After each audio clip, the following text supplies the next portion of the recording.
O que você faria se perdesse tudo hoje? Platão, discípulo de Sócrates, nos ensinou que a verdadeira força não está no controle do mundo externo, mas no domínio de nossa mente. Enquanto você se preocupa com o que os outros pensam, os verdadeiros estoicos constroem fortalezas interiores que nenhuma tempestade pode derrubar. Já imaginou como seria viver sem medo das circunstâncias?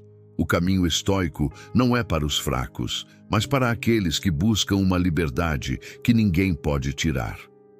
Olá, amigos do canal Reflexão Estoica. Estou feliz por você estar aqui hoje, buscando conhecimento e sabedoria para transformar sua vida. Se você é novo por aqui, seja muito bem-vindo à nossa comunidade de pessoas determinadas a conquistar a verdadeira liberdade interior. Comente agora, gratidão ou estoicismo, para afirmar seu compromisso com essa jornada de autodescoberta. Vamos juntos desvendar os segredos que os grandes filósofos guardaram para nós. Parte 1. Introdução ao tema. Imagine uma filosofia tão poderosa que permitiu a um escravo se tornar um dos maiores mestres de seu tempo e a um imperador governar Roma com sabedoria incomparável.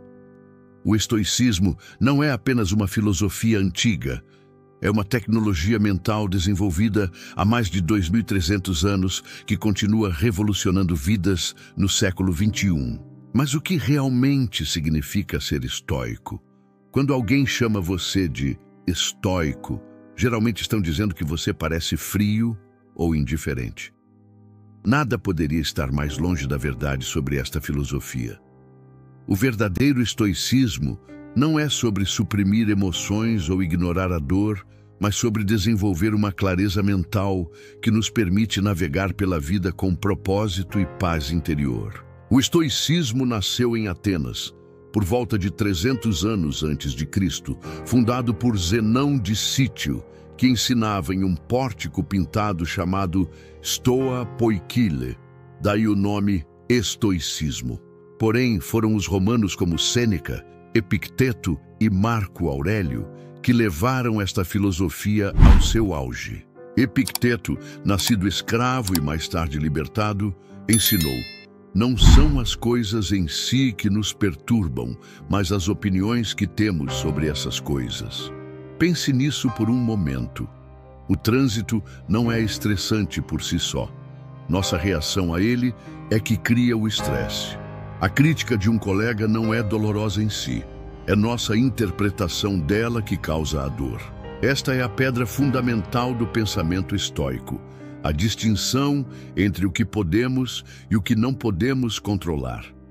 Os estoicos chamavam isso de dicotomia do controle, e é provavelmente a lição mais valiosa que esta filosofia pode nos ensinar. Imagine que você está prestes a fazer uma apresentação importante. O que está sob seu controle? Sua preparação, seu conhecimento, sua postura. O que não está? A reação da plateia, problemas técnicos, interrupções inesperadas. Um estoico concentra toda a sua energia apenas no primeiro grupo, aceitando com serenidade tudo o que está além de seu poder. Mas cuidado, isso não significa passividade ou resignação. Como dizia Sêneca, não é porque as coisas são difíceis que não ousamos. É porque não ousamos que elas são difíceis.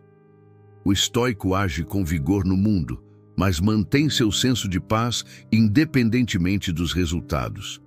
Você já percebeu como algumas pessoas parecem inabaláveis diante de crises que fariam outros desmoronarem? O treinamento mental estoico cultiva essa resiliência.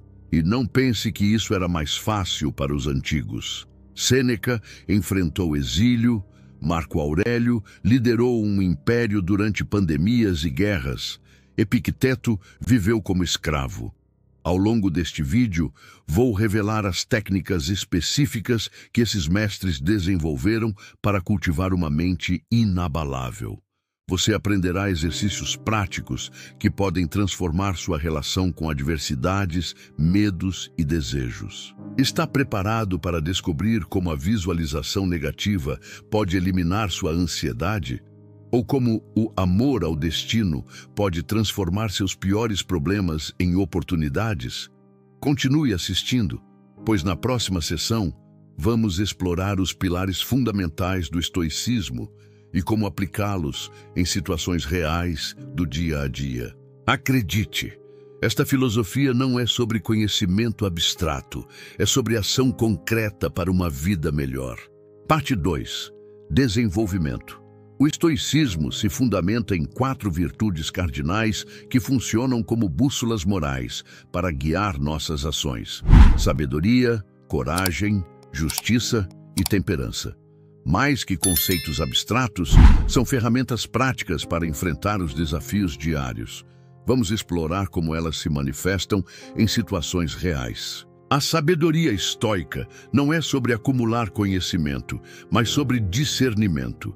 É saber distinguir o que merece nossa atenção do que deve ser ignorado. Quando seu chefe critica seu trabalho injustamente, a sabedoria estoica lhe permite separar o feedback útil das projeções emocionais dele. Você já se pegou absorvendo negatividade que não lhe pertence? Esta é a oportunidade de praticar este discernimento. A coragem, para os estoicos, não é a ausência de medo, mas a capacidade de agir apesar dele. Marco Aurélio, que enfrentava diariamente decisões que afetavam milhões de vidas, escrevia para si mesmo: "Não é a morte que um homem deve temer, mas nunca começar a viver." Quantas oportunidades você deixou passar por medo do fracasso? A coragem estoica nos ensina que o verdadeiro fracasso é não tentar. Quanto à justiça, os estoicos a entendiam como nosso dever para com a comunidade humana. Hierócles, filósofo estoico, propôs a imagem de círculos concêntricos. No centro estamos nós, depois nossa família, amigos, comunidade e, finalmente, toda a humanidade. O desafio moral é aproximar esses círculos, tratando os estranhos com a mesma consideração que dedicamos aos próximos. E a temperança é o equilíbrio que nos afasta dos extremos. Sêneca, um dos homens mais ricos de Roma, vivia modestamente e praticava regularmente a privação voluntária. "É melhor, acredite em mim, ter menos necessidades", escrevia ele. Pense nas últimas compras que você fez. Quantas realmente trouxeram satisfação duradoura? Além dessas virtudes, os estoicos desenvolveram técnicas práticas que podemos aplicar imediatamente. Uma das mais poderosas é o que chamamos hoje de visualização negativa, ou premeditatio malorum, a premeditação dos males. Esta técnica consiste em imaginar regularmente os piores cenários possíveis, não para se torturar com ansiedade, mas para o oposto, dessensibilizar o medo e aumentar a gratidão pelo presente. Imagine perder seu emprego, sua casa ou até um ente querido. Ao confrontar mentalmente essas possibilidades, você não apenas se prepara psicologicamente para adversidades, mas também aprecia mais profundamente o que tem agora. Epicteto aconselhava: ao beijar seu filho antes de dormir, sussurre para si mesmo: "Amanhã, talvez, você morrerá." Parece mórbido. Na verdade, é um lembrete para valorizar cada momento com quem amamos, reconhecendo sua preciosidade. Outra técnica fundamental é o amor fati, amor ao destino. Nietzsche, profundamente influenciado pelo estoicismo, descreveu-o como não querer nada diferente, nem para frente, nem para trás, nem por toda a eternidade. É a aceitação radical do que não podemos mudar, transformando obstáculos em oportunidades. Quando você encontra um engarrafamento que atrasará sua chegada a um compromisso importante, como reage? Com raiva? Impotência? O amor fati sugere algo diferente, aceitar completamente a situação e buscar o crescimento nela. Talvez seja a oportunidade de ouvir um audiolivro, refletir sobre um problema ou simplesmente praticar a paciência. Você já percebeu como nossa mente nos engana, fazendo com que reagimos impulsivamente às situações? Os estoicos propunham a prática da pausa cognitiva, um intervalo entre o estímulo e a resposta. Quando sentir raiva surgindo, pare, respire.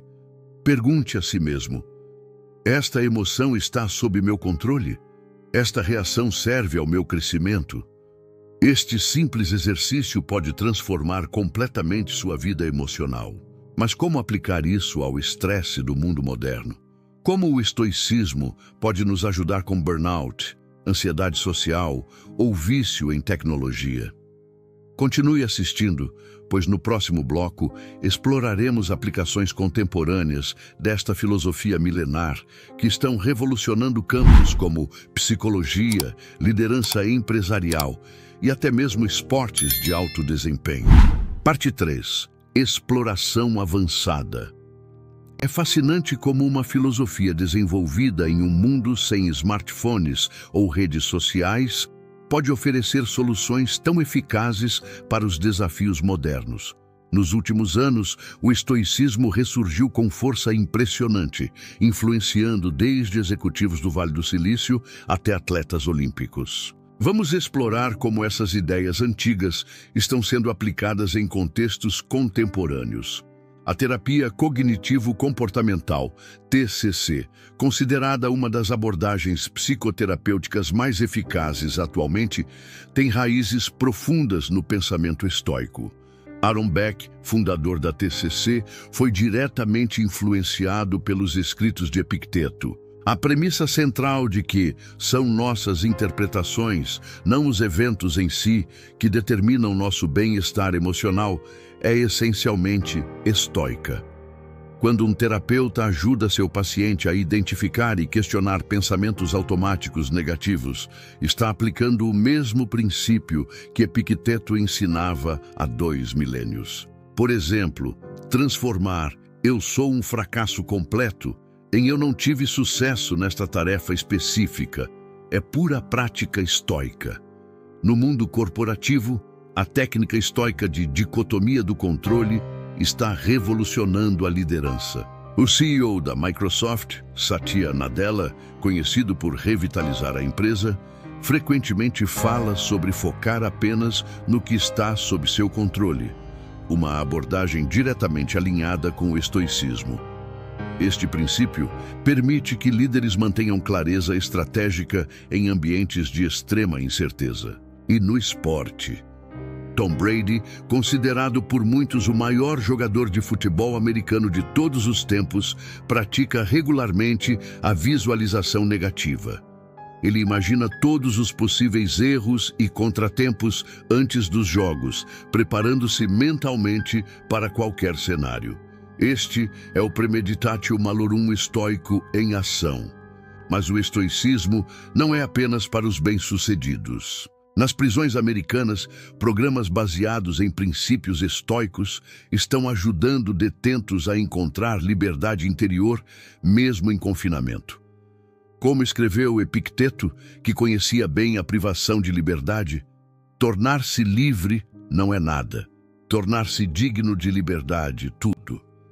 Um aspecto frequentemente mal compreendido do estoicismo é sua visão sobre emoções.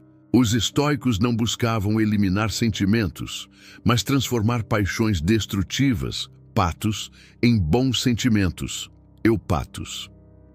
A alegria proveniente de conquistas genuínas, o cuidado apropriado com os outros e o desejo saudável são todos considerados naturais e bons. Quando Marco Aurélio escreveu: "Elimine a opinião, elimine a queixa", ele não sugeria suprimir emoções, mas reconhecer como nossas interpretações as intensificam. A tristeza por uma perda é natural. O desespero que vem de julgar essa perda insuportável é adicional e desnecessário. Este entendimento sofisticado das emoções antecipou descobertas da neurociência moderna. Antônio Damasio, neurocientista renomado, demonstrou como julgamentos cognitivos e emoções estão intrinsecamente ligados, algo que os estoicos intuíram séculos antes da existência de ressonâncias magnéticas. Outro conceito estoico revolucionário é o cosmopolitismo, A ideia de que somos cidadãos do mundo, parte de uma grande família humana. Hieróclito sugeria um exercício em que nos imaginamos no centro de círculos concêntricos: família, amigos, concidadãos e, por fim, humanidade. O desafio moral é puxar os círculos externos para mais perto do centro. Em uma era de polarização extrema, este exercício oferece um antídoto ao tribalismo. Quando vemos alguém com opiniões políticas opostas, podemos praticar conscientemente reconhecer nossa humanidade compartilhada, independente das divergências. A interseção entre estoicismo e minimalismo oferece outra aplicação contemporânea poderosa. Quando Sêneca praticava períodos de pobreza voluntária, estava desenvolvendo independência material, a liberdade de não ser escravizado por confortos. Na era do consumismo, esta prática tornou-se mais relevante que nunca. O movimento de consumo consciente contemporâneo, que questiona nossa relação com posses materiais, tem paralelos diretos com o estoicismo. Como observou Epicteto, riqueza consiste não em ter grandes posses, mas em ter poucas necessidades. No próximo bloco, vamos explorar exercícios práticos específicos que você pode incorporar em sua rotina diária para desenvolver a mentalidade estoica. Você aprenderá como usar um diário reflexivo como Marco Aurélio, praticar a visualização negativa como Sêneca e aplicar a dicotomia do controle como Epicteto em situações cotidianas. Parte 4. Fechamento do tema. Agora que compreendemos os fundamentos do estoicismo e suas aplicações contemporâneas, vamos explorar como integrar efetivamente esses princípios em nossa vida diária através de exercícios práticos e rotinas simples. A beleza do estoicismo está justamente em sua aplicabilidade. Não é uma filosofia para ser apenas contemplada, mas vivida. O primeiro exercício que recomendo é o Diário Estoico, inspirado diretamente nas Meditações, de Marco Aurélio, um caderno de anotações pessoais que nunca foi destinado à publicação. Dedique 5 minutos pela manhã e 5 à noite para a reflexão escrita. Pela manhã, prepare-se mentalmente para os desafios do dia, identificando potenciais dificuldades e como responderia a elas virtuosamente. À noite, revise suas ações, celebrando momentos de sabedoria e aprendendo com suas falhas. Pergunte a si mesmo: onde demonstrei coragem hoje? Onde pratiquei a moderação? Onde faltei com justiça? Este processo de autoexame, chamado de examinatio pelos estoicos, cria um circuito de feedback que acelera tremendamente o crescimento pessoal. O segundo exercício é a visualização do observador distante, uma prática que Marco Aurélio chamava de visão de cima. Quando enfrentar uma situação estressante, imagine-se flutuando acima da cena, observando de uma grande altura. Veja quão pequeno o problema parece nesta perspectiva. Este exercício reduz instantaneamente a intensidade emocional e restaura a objetividade. Um executivo me contou como esta técnica transformou suas reuniões tensas.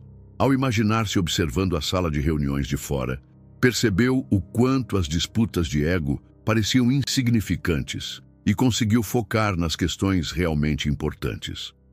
Terceiro exercício: a contemplação da impermanência.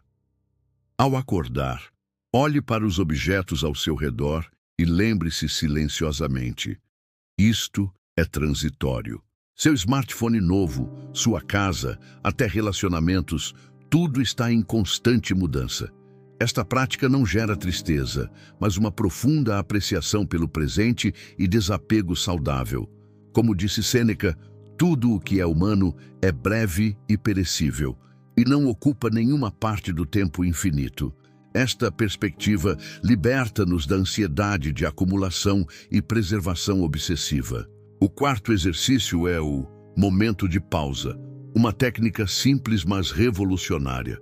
Sempre que sentir uma emoção intensa surgindo, raiva, medo, desejo compulsivo, Faça uma pausa de 10 segundos antes de reagir.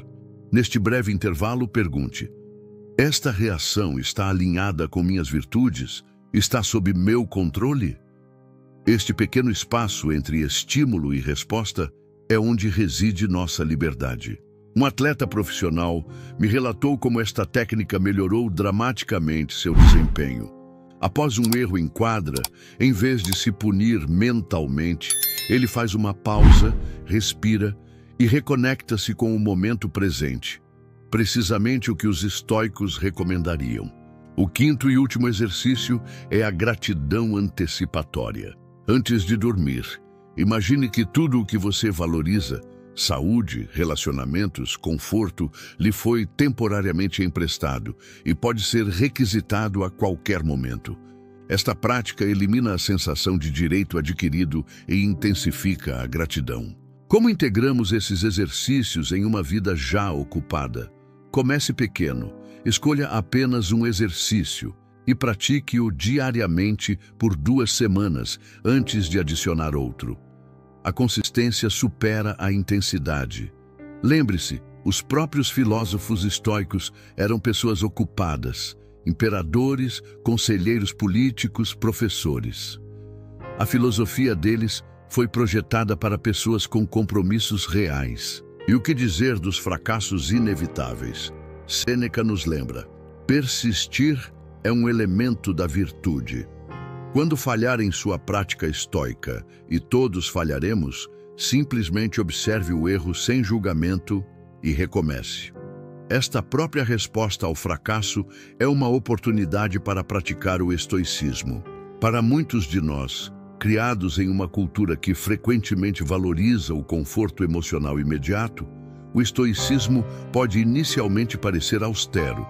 Mas aqueles que persistem descobrem uma forma mais profunda de felicidade, o que os gregos chamavam de eudaimonia. Não um estado passageiro de prazer, mas uma vida plena, significativa e virtuosa. Como resultado dessas práticas, você notará mudanças sutis, mas profundas. Menor reatividade emocional, maior clareza mental em situações estressantes, diminuição da ansiedade sobre o que não pode controlar e um senso mais profundo de propósito. Estas transformações não acontecem da noite para o dia, mas se acumulam gradualmente, como juros compostos para o caráter.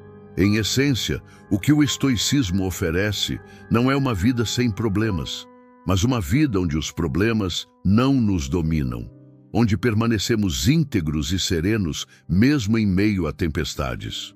Como observou Viktor Frankl, psiquiatra e sobrevivente do Holocausto, profundamente influenciado pelo estoicismo. Entre estímulo e resposta existe um espaço. Nesse espaço está nosso poder de escolher nossa resposta. Conclusão. Final. Chegamos ao fim de nossa jornada pelos princípios eternos do estoicismo, uma filosofia que atravessou milênios e continua a transformar vidas no mundo moderno. De Epicteto a Marco Aurélio, esses mestres nos ensinaram que a verdadeira liberdade começa quando distinguimos o que podemos e o que não podemos controlar em nossas vidas. Lembre-se, o estoicismo não promete uma vida sem dificuldades, mas oferece algo muito mais valioso: a capacidade de manter serenidade e propósito mesmo em meio ao caos. Como Epicteto ensinou, não são as coisas que nos perturbam, mas nossas interpretações sobre elas. Nos próximos vídeos, exploraremos técnicas avançadas de visualização estoica e também como aplicar esses princípios nas relações interpessoais. Não deixe de assistir Como usar a meditação estoica para vencer a ansiedade e os 5 exercícios diários que transformaram a vida de Marco Aurélio, que aparecerão na tela final. Se este vídeo trouxe algum valor para a sua vida, ajude nossa comunidade a crescer. Deixe seu like, compartilhe com alguém que precisa conhecer esses ensinamentos e ative o sininho para receber nossas próximas reflexões. E se você chegou até aqui, parabéns! Você demonstrou a perseverança que é a marca registrada de um verdadeiro praticante do estoicismo. Comente agora. Eu domino minha mente, eu construo meu destino para afirmar seu compromisso com esta jornada transformadora. Lembre-se que, como dizia Sêneca, a filosofia não é uma questão de palavras, mas de ação. O que você fará hoje para aplicar o que aprendeu? Aqui no canal Reflexão Estoica, continuaremos explorando os caminhos da sabedoria antiga para uma vida moderna mais significativa. Gratidão por sua presença e até o próximo vídeo.